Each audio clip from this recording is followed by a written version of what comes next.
Este es Oh Dios. Yo soy Broderick Serpa, proclamando la palabra del Señor a todo el que la quiera oír.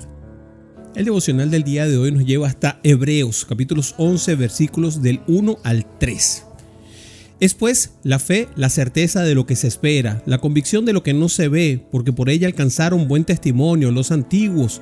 Por la fe entendemos haber sido constituidos el universo por la palabra de Dios, de modo de lo que se ve fue hecho de lo que no se veía. Y entonces esta es la definición de fe que nos da la Biblia, ¿no? Muy clara, porque entender lo que significa la fe y entender un concepto de fe es bastante complicado, pero tenía que haber la Biblia, tenía que habernos dicho exactamente de qué es, ¿no? ¿Qué es el concepto? ¿Cuál es la aplicación?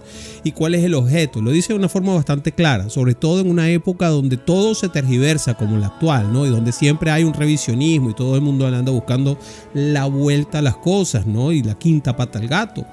¿Por qué es importante entender lo que es la fe y qué es la verdadera fe? Bueno, como lo explica el versículo, por fe entendemos que lo que vemos, todo lo creado fue hecho de lo que no se veía, y eso se proyecta al plano espiritual, pues la escritura dice, siendo renacidos no simplemente corruptible, sino de incorruptible por la palabra de Dios que vive y permanece por siempre, nos dice Pedro.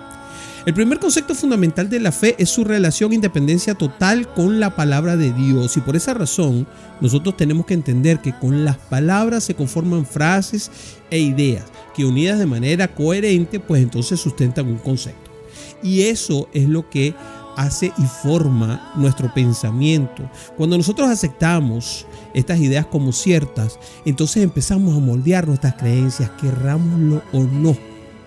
Todo lo que nosotros aceptamos como cierto empieza a moldearnos a nosotros como personas. Las creencias van a determinar también, además, cómo nos comportamos.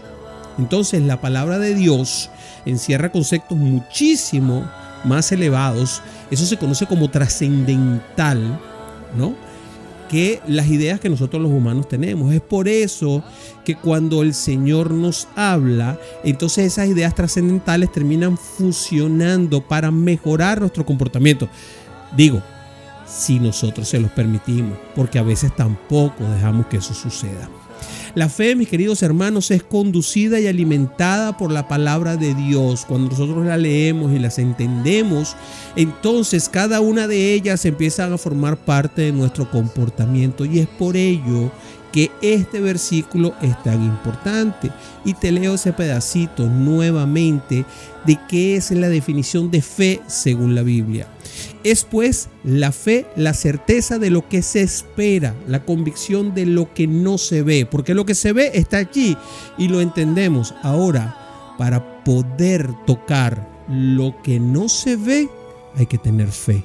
Y eso es lo que nos pide el Señor, mis queridos hermanos. Mi querido hermanito, la fe solamente se puede oír por la palabra de Dios.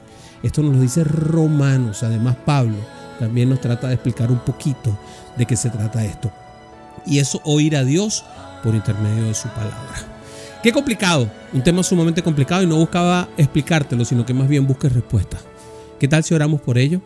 Padre, así como lo hizo Cristo, ahora en Él yo te alabo y te pido que abras mis ojos espirituales ante tus palabras, Señor, y cambies mis comportamientos de la manera como tú lo creas necesario. Para eso pongo mi fe en juego contigo, Señor. También te pido, Padre, que abras mi entendimiento y que me ayudes a buscar un poco más allá lo que significa la fe en mí, dentro de mí y para mí, Señor. En el nombre de Jesús te oramos. Amén, amén y amén.